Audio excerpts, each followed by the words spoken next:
Bien, je vais vous introduire la présentation suivante qui va être réalisée par monsieur le professeur Gilbert Larguier.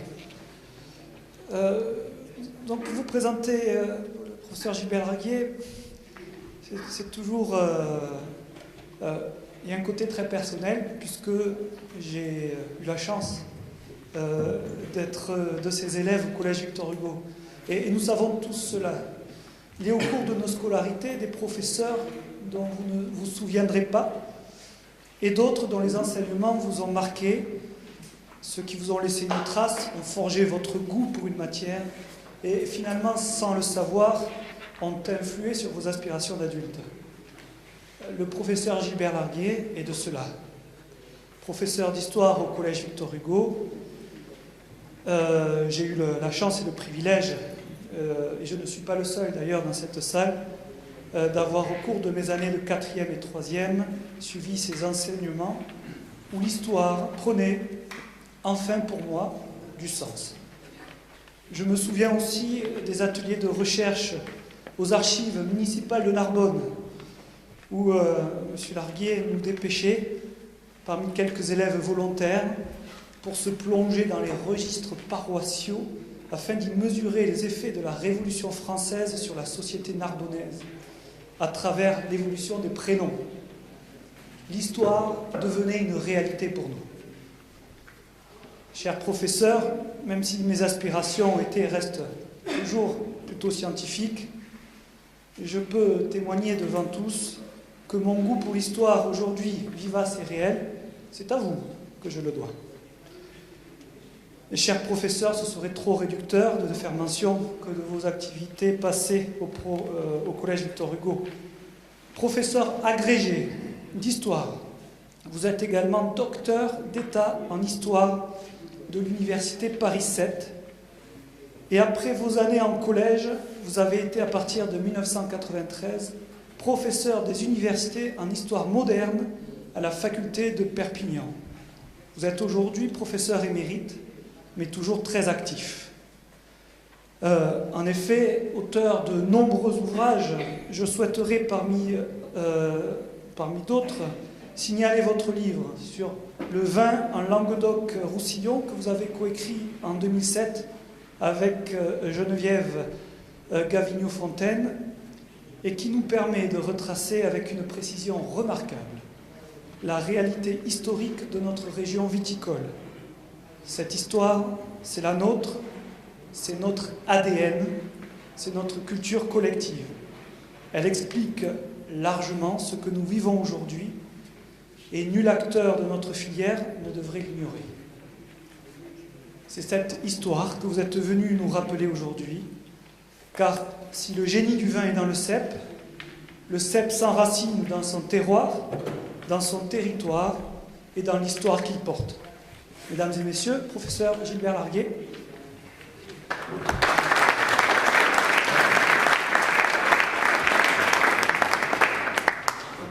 Il est vrai que j'ai été enseignant avec persévérance et conviction au collège Victor Hugo de Narbonne,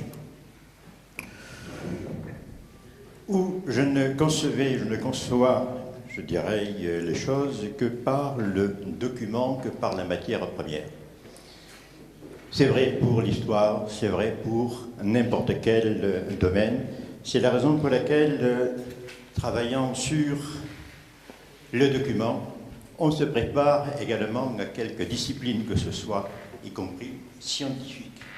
Scientifique, je ne le suis pas, au sens des sciences dures.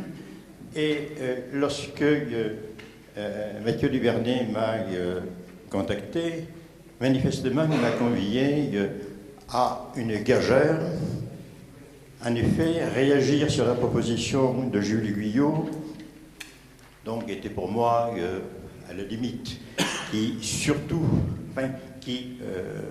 me suis investi surtout sur la période avant le 19e siècle. Et pourquoi avant le 19e siècle? Très simplement parce qu'elle était totalement inconnue, quasiment inconnue pour ce qui concerne la viticulture. Donc, je n'ai aucune compétence scientifique et Chacun d'entre vous connaît beaucoup mieux que moi la vigne, le vin, l'œnologie.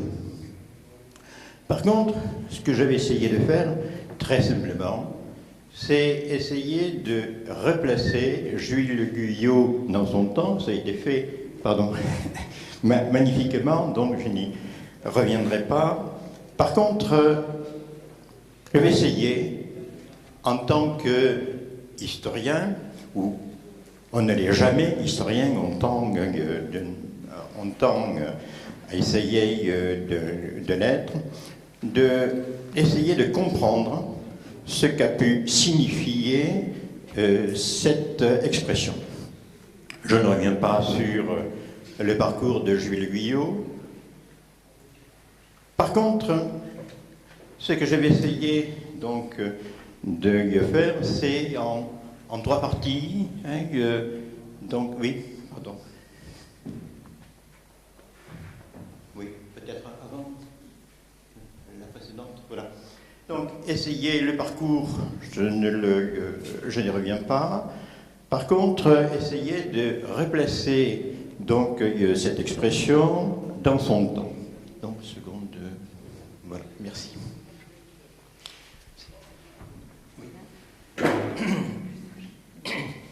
Donc, nous sommes en 1860 et essayons de voir cette période. C'est une période, finalement, et je commencerai par la colonne de gauche, où on est à un seuil, véritablement, des sciences de la vie. 1859, Darwin publie son célèbre ouvrage sur l'origine des espèces. Donc c'est bien à l'interrogation sur les filiations qui bientôt qu'on appellera génétique. Il vient d'être rappelé les recherches de Pasteur, mais également, voyons bien que 1860, c'est la première synthèse donc chimique de l'acétylène, 1868, la fabrication de la première matière plastique. Mais, et dans la colonne de droite, nous parlons beaucoup des bouleversements actuels, des difficultés. Regardons en une quinzaine d'années, nous partons de la crise de l'oïdium, qui a quand même touché la viticulture. 1857, c'est l'inauguration de la ligne de chemin de fer Toulouse-Sète. Voilà pour le Languedoc et la viticulture du Languedoc un bouleversement majeur. Jusque-là, l'exportation des vins du Languedoc passait par la mer Sète. Elle peut se faire par le chemin de fer. Sans aller plus loin, il faut savoir que lorsque le vin passait par la mer s'exportait par Sète, le prix du vin rendu à Paris avec les droits de douane était multiplié par 10. Donc,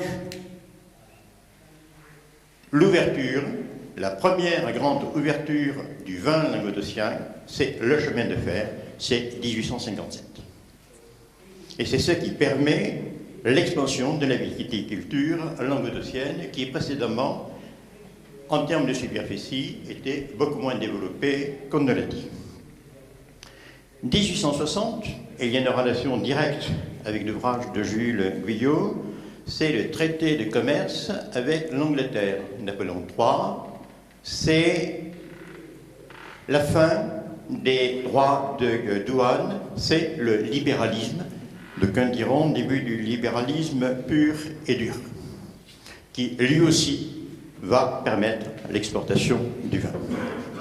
Enfin, bien sûr, début du phylloxéra, qui ne touchera le Languedoc qu'après 1870, mais 1869, l'ouverture du canal de Suez.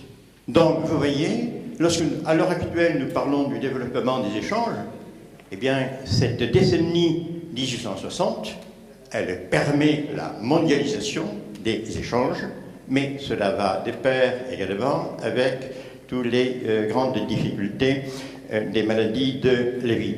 Donc c'est une période qui est où il y a des bouleversements qui sont absolument considérables. Les bouleversements considérables ne sont pas seulement de notre époque. Essayons maintenant de voir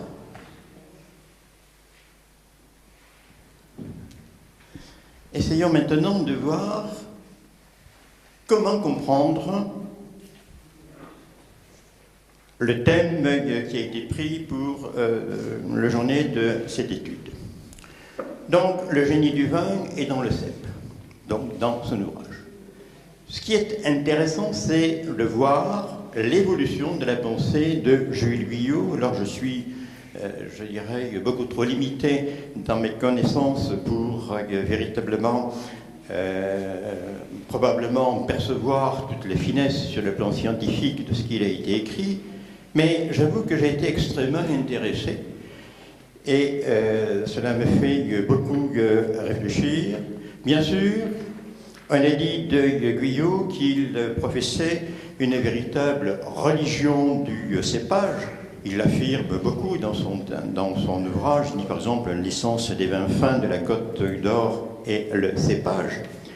Mais il est allé beaucoup plus loin.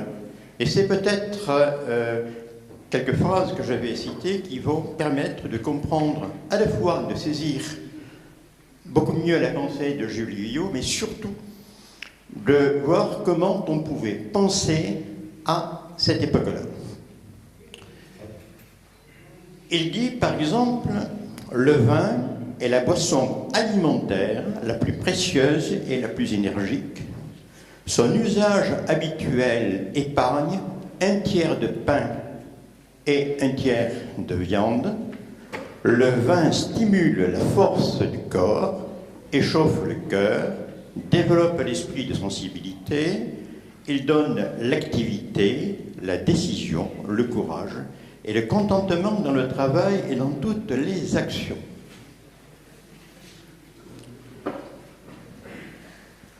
Il ajoute « Aucune boisson ne peut le remplacer dans son heureuse et complète influence. Aussi devra-t-il constituer bientôt la boisson alimentaire, et je demande d'être attentif à la suite de la phrase, partout où la civilisation étend ses bienfaits. » Nous sommes à une période où on développe la colonisation hors d'Europe. Il ajoute encore « La consommation normale de vin alimentaire pour donner aux sociétés humaines toute leur force et toute leur activité de corps et d'esprit doit être au moins égale à celle du pain et de ses suppléments. » Nous sommes bien au thème du vin comme produit alimentaire qui peut se substituer et qui, en termes de coût, doit se substituer pour les catégories populaires au pain et à la viande encore extrêmement chère. Mais il va encore beaucoup plus loin. Et c'est dans l'étude du vignoble de France, parue en 1868, où il a visité l'ensemble des vignobles, et en particulier, il visite l'Aude. Et il visite le Narbonnais. Et il a un passage à propos du Narbonnais, personnellement, qui m'a énormément intéressé, parce que j'ai trouvé des thèmes. J'ignorais ceci et ça, de travailler sur Guyot. Et merci Mathieu, ça m'a permis de comprendre beaucoup de choses, moi de retrouver beaucoup de choses. Voilà ce qu'il dit. La main-d'œuvre narbonnais est très chère. Aussi attire-t-on des travailleurs de la montagne, mais l'opinion courante dans le pays est que le travail de ces hommes est médiocre, de 2 à 3 fois moindre, avec moins d'adresse et d'intelligence que le travail d'un ouvrier narbonnais. Et il ajoute, je dirais presque suprême injure, le travail d'une femme vaut mieux que celui d'un homme de la montagne.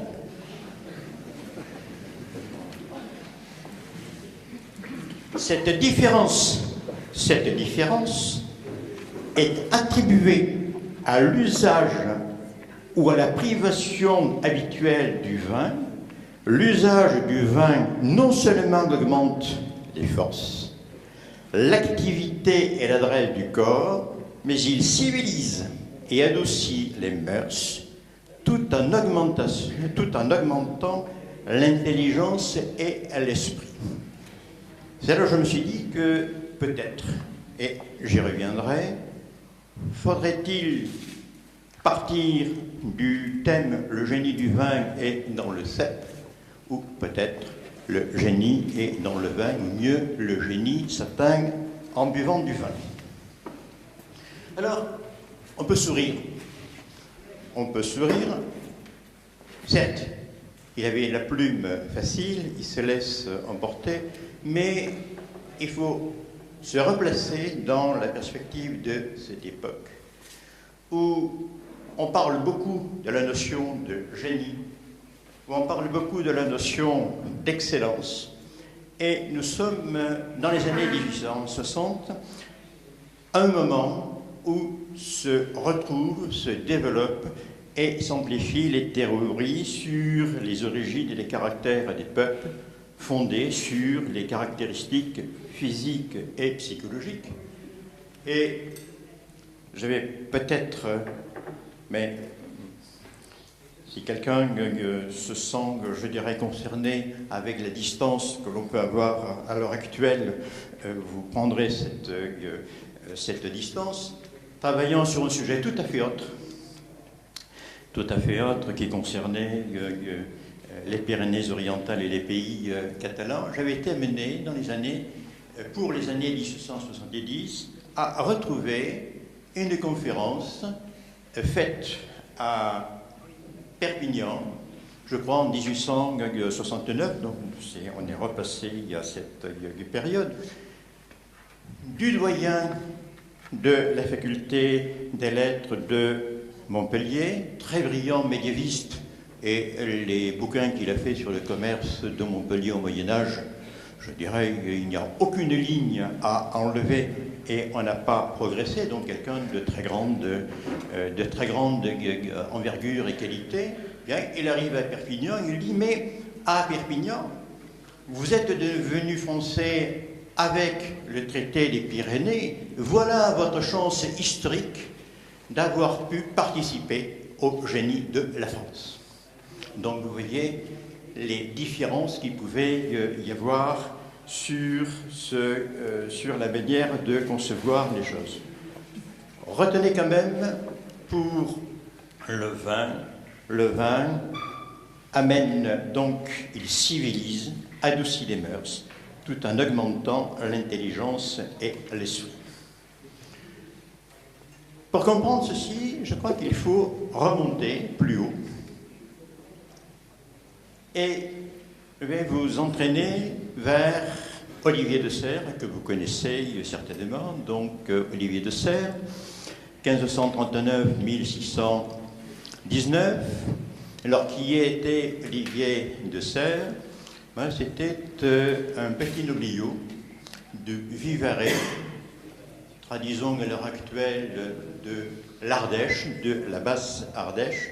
Personnage extrêmement intéressant, un protestant, mais qui, écœuré par les guerres de religion, à côté de son domaine du Pradel, bien, on s'était étripé de manière absolument invraisemblable, et qui, en quelque sorte, s'était retiré.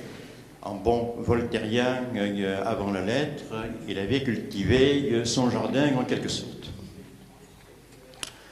Personnage remarquablement cultivé, d'ailleurs d'une famille cultivée, son frère a été un professeur de grec très réputé, donc il s'est intéressé à la vigne, à la culture d'une manière générale. Là, c'est le seul portrait que l'on ait de lui, et il a publié en 1600 donc un ouvrage, donc le théâtre d'agriculture et ménage des champs. Alors le terme ménage, on ne le comprend plus guère puisque les termes ont évolué. En fait, il faut comprendre le ménager, c'est le propriétaire terrien, et le ménage, c'est la culture, c'est s'occuper de sa propriété. D'ailleurs, à cette époque-là, eh bien, on disait une ménagerie. Qu'est-ce que c'était que la ménagerie? C'était le train d'attelage. Donc, le ménage des champs, eh bien, c'est précisément l'administration de son domaine. Quand Olivier de Serres publie, il a 61 ans, donc cet ouvrage, c'est un ouvrage de maturité et qui est admirablement composé et écrit. Alors, vous ne le lirez pas en entier, dans sa dernière édition publiée, donc il y en a 1400 pages, je crois, mais j'avoue que sur le plan du style de l'écriture, c'est absolument une merveille. Hein, c'est absolument une merveille. Et donc, un ouvrage qui a eu un succès tout à fait remarquable de son temps, je crois qu'il y a presque une dizaine d'éditions de son vivant, et qui est composé en 8 parties ou 8 lieux. Et le troisième lieu, donc la troisième partie, est consacrée à la vigne. Chacun de ces lieux, chacune de ces parties est un véritable traité. Dans l'édition actuelle, le lieu qui concerne la vigne fait à peu près 170 pages. C'est un homme très rigoureux, protestant, qui refuse les prodiges, et c'est là où on revient donc dans son théâtre, oui. Alors, le précédent, voilà. Je vous ai... oui, celui-là, c'est simplement pour dire que en 2000, pour les 400 ans donc, du théâtre d'agriculture, dans le domaine qu'avait Olivier de Serres, malheureusement, il a été détruit juste après sa mort, par le dernier épisode des guerres de religion en Languedoc. Donc, a eu lieu un colloque au Pradel. Il y a une école, je dirais une école consacrée à l'agriculture, tout à fait, qui a des installations tout à fait remarquables. Et c'est la première, c'est l'édition de ce colloque qui avait lieu en 2000. Et donc, vous avez ici la couverture donc, de ce théâtre d'agriculture. Alors, que dit Olivier de Serres dans ce théâtre d'agriculture? Et c'est là où nous allons retrouver Guyot et, à travers également Olivier de Serres, je dirais que nous remontons beaucoup plus haut. Tout d'abord, je dirais 3 idées. Première idée, le vin est un don du ciel. Je cite, le vin est le second aliment donné par le Créateur à l'entretien de cette vie, et le premier célébré pour son excellence. Vous voyez que le thème de Guyot, le vin aliment, n'est pas servi, n'est pas, je dirais, né tout seul, et lorsque on peut avoir, par exemple, les archives des hôpitaux, c'est-à-dire l'alimentation qui a été donnée aux pauvres et aux malades au XVIe, XVIIe et XVIIIe siècle, tout malade avait droit au vin. Le vin est un fortifiant, c'est un aliment. Seconde idée, Noé est le premier homme qui ait fait du vin. Idée qui paraît toute simple. Et voilà une idée force. Personnellement, je tiens beaucoup à cette idée parce que souvent, elle n'est pas comprise. Ou du moins, on n'en voit pas les implications. L'homme est créateur. Et sans remonter à l'ouvrage magistral de Pic de la Mirandole à la fin du XVe siècle, qui a parlé de la dignité de l'homme, qu'est-ce que c'est que l'homme? C'est le seul être dans la création qui soit capable d'ajouter à la création. Je dirais que ceci, et je dis avec beaucoup de conviction, c'est une des idées forces de l'Occident qui fait que, par exemple, sur le plan des croyances, on accepte les évolutions, ce que dans d'autres civilisations, on n'accepte pas sur le plan de la religion. Et donc, pas de vin sans la main de l'homme. C'est pour ça d'ailleurs que tous les vignerons et les œnologues sont des arrière-petits-fils de Noé, tous. Olivier de Serres insiste. Le vin se façonne. Et c'est une affirmation qui est à comprendre dans deux aspects complémentaires qu'il faut bien resituer avec les connaissances de cette époque-là. Certes, il y a l'intervention de l'homme. Mais le vin est un produit à nul autre pareil, doué d'une certaine vie. En effet, si le vin a tellement fasciné, c'est que c'est un produit vivant. La fermentation reste mystérieuse. C'est un des seuls produits qui se conserve longuement. Je cite, longuement se conserve en son entier. Il se bonifie même. Il réclame beaucoup de soins. Et dit-il, c'est son expression, il faut se garder de le tracasser. Il ajoute, ce sont les excessives chaleurs, tonnerres, coups d'artillerie et autres grands bruits qui souvent renversent et font tourner les vins. Et comprenons l'inquiétude des caveaux. Olivier de Serres la restitue. Eh bien, le vin se fait lentement si on ne le tracasse pas. Troisième idée, dans son style dense, Olivier de Serres décrit les conditions qui feront un bon produit. Je l'ai marqué, dans sa manière de s'exprimer, l'air, le climat, la terre et le complant sont le fondement du vignoble. Je dirais, tout est dit. La trilogie constitutive du vin climat, sol, cépage, souvent on l'attribue, à Chaptal, elle est rappelée par Guyot, elle est déjà très clairement formulée. Et dit-il, le climat et le terroir donnent le goût et la force du vin. Un même plan de vigne, mis en divers lieux, produira autant de différentes sortes de vins que diversement ils seront logés.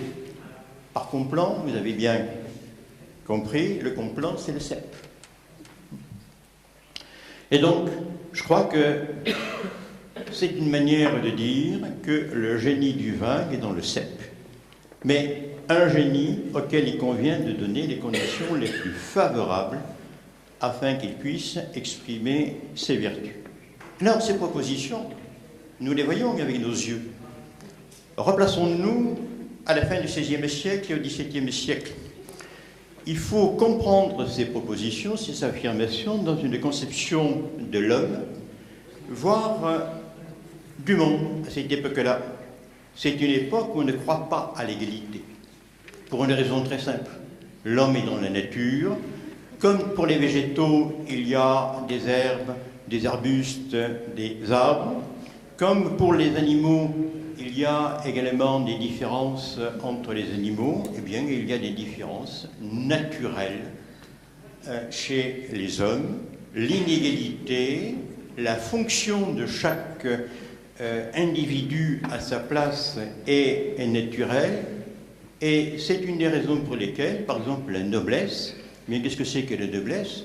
La noblesse, c'est en quelque sorte un lien, je vais dire un cep, qui a des vertus tout à fait particulières qui se sont révélées dans des conditions éclatantes et qui se perpétuent, mais qui peuvent également disparaître. Donc, nous sommes bien dans des conceptions d'ensemble. Nous sommes bien dans des conceptions à la fois de la nature, de la vigne, de l'homme, du monde. et une manière d'être de l'homme au monde. Enfin, mon troisième propos, à partir de Olivier de Serres, essayons de reprendre le fil. Alors, je crois qu'il faut se poser la question. Certes, Olivier de Serres, reclus dans son domaine du Pradel, n'était-il qu'un jardinier solitaire retiré du monde? Disons que le succès de son livre, qui a été publié à Paris, encouragé par Henri IV,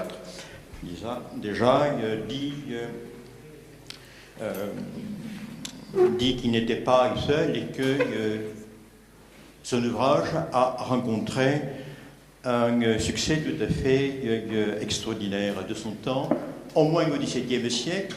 Au XVIIe siècle, il n'a jamais été imprimé, interdit de publication, il était protestant. La révocation de l'édit de Nantes en 1685 fait que tous les ouvrages des protestants étaient mis à l'index. Par contre, Olivier de Serres s'inscrit, et son livre s'inscrit dans le temps long. Rappelons les choses, vous connaissez tous ici beaucoup mieux que moi.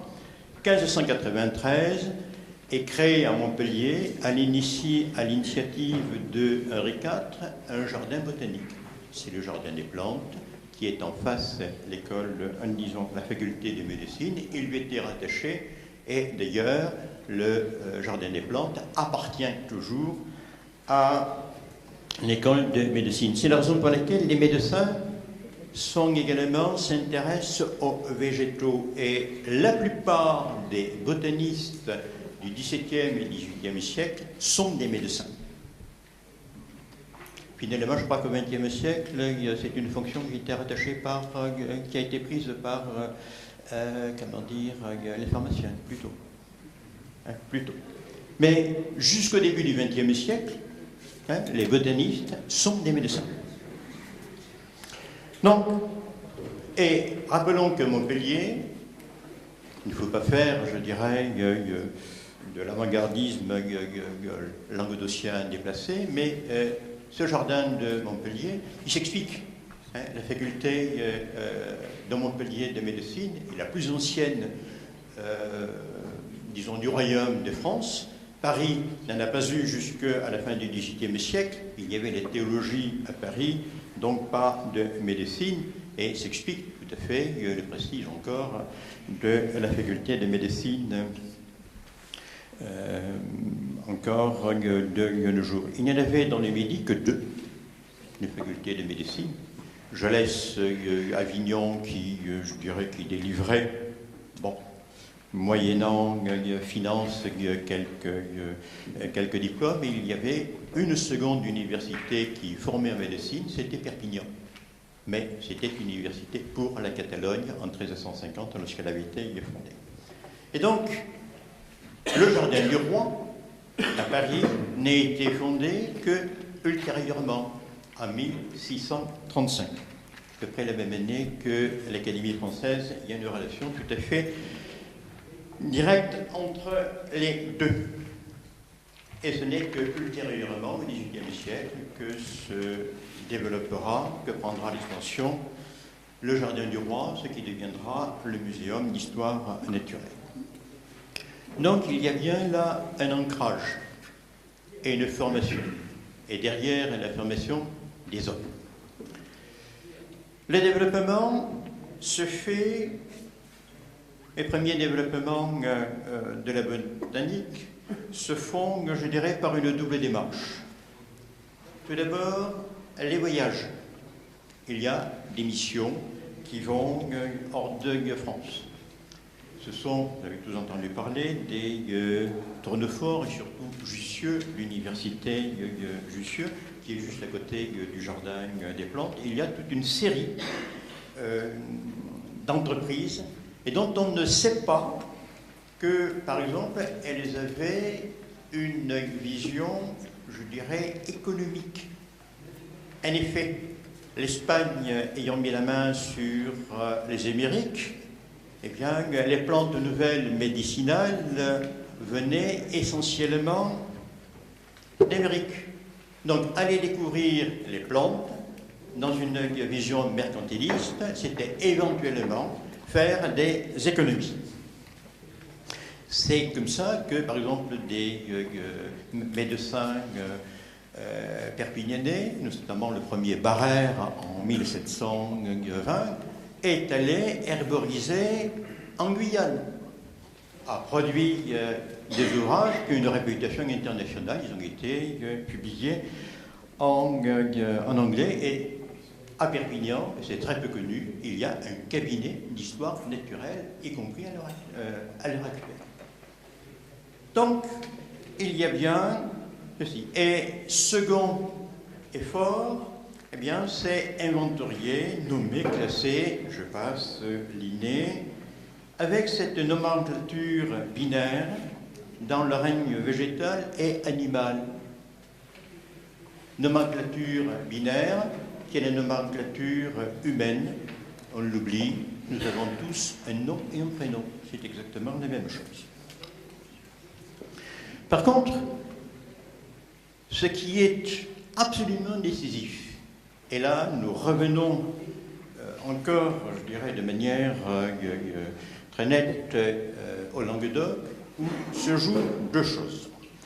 Il se joue tout d'abord au plan économique la liberté de planter des vignes qui avaient été interdites parce qu'on craignait les pénuries, la liberté de planter les vignes vers vers 1760, qui amène un essor de la réflexion sur les vignes. Je n'en retiendrai que deux, les études sur la fermentation, qui commencent dans les années 1770. Nous sommes précisément, c'est la suite de Olivier de Serres. Ce sont les prémices de l'échémie, c'est Chaptal. Mais c'est également l'aspect pratique, un aspect pratique qui est développé, notamment par les États de Languedoc, et je vous cite par exemple le concours qui est lancé en 1778, déterminé par un moyen fixe, simple à y apporter de tout cultivateur, le moment auquel le vin en fermentation dans la cuve aura acquis toute la force et la qualité dont il est susceptible. L'exportation de vin, à la fin du XVIIIe siècle, était devenue un secteur économique tout à fait important en Languedoc.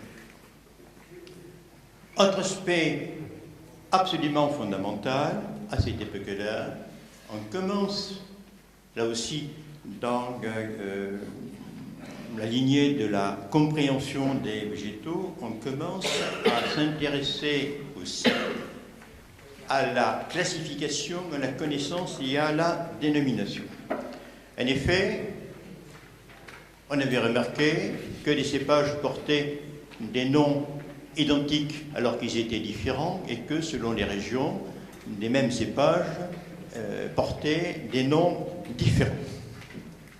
C'est dans les années 1770 que sont les premières initiatives.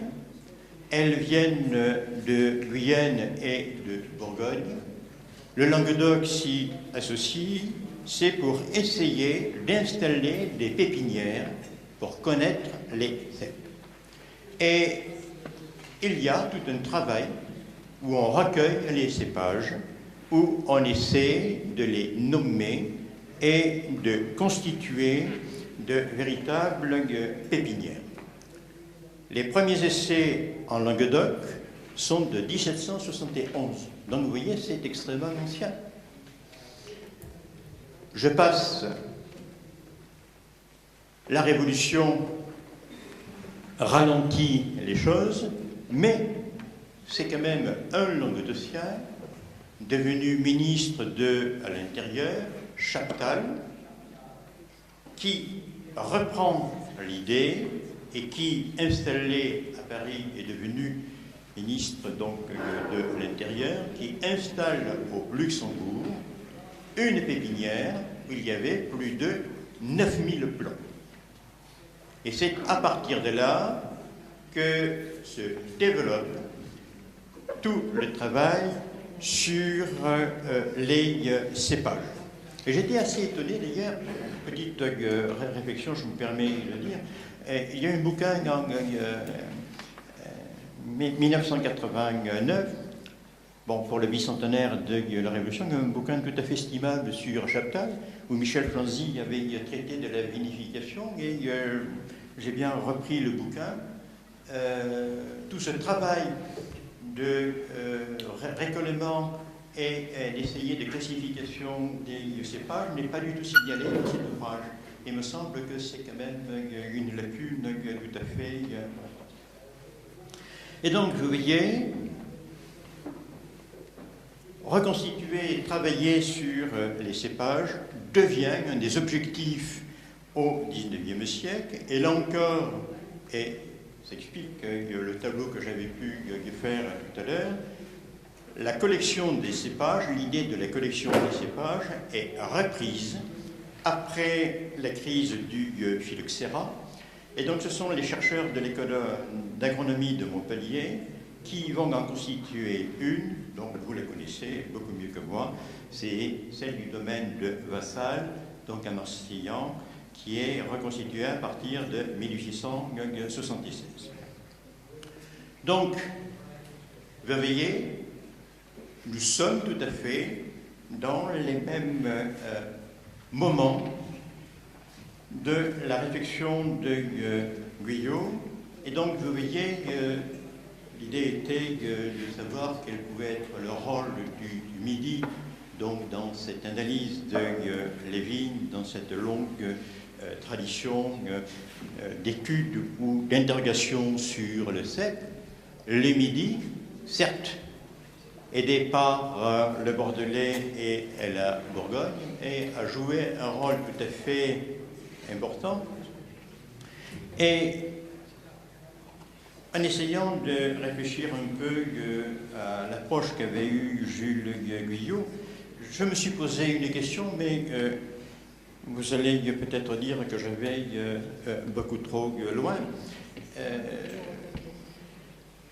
En reprenant donc le thème « Le génie du vin est dans le cep » et en procédant presque par syllogisme sur la manière dont a avancé dans sa réflexion Jules Guyot, je m'étais dit qu'on pourrait risquer la formule « Le génie est dans le vin ».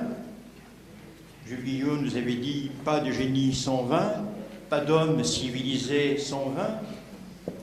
Donc, si je reprends la formule de Jules Guyot, on pourrait dire que certes le génie du vin est dans le cep, le génie est dans le cep, mais que je sache, la collection Vassal est progressivement amenée en Narbonnais, et comme le cep maintenant est en Narbonnais, je me demande si le génie, s'il est bien là où est le cep, peut-être que le génie est à l'heure actuelle logé en Narbonnais. Je n'ai pas dit que tous les Narbonnais étaient des gens de génie.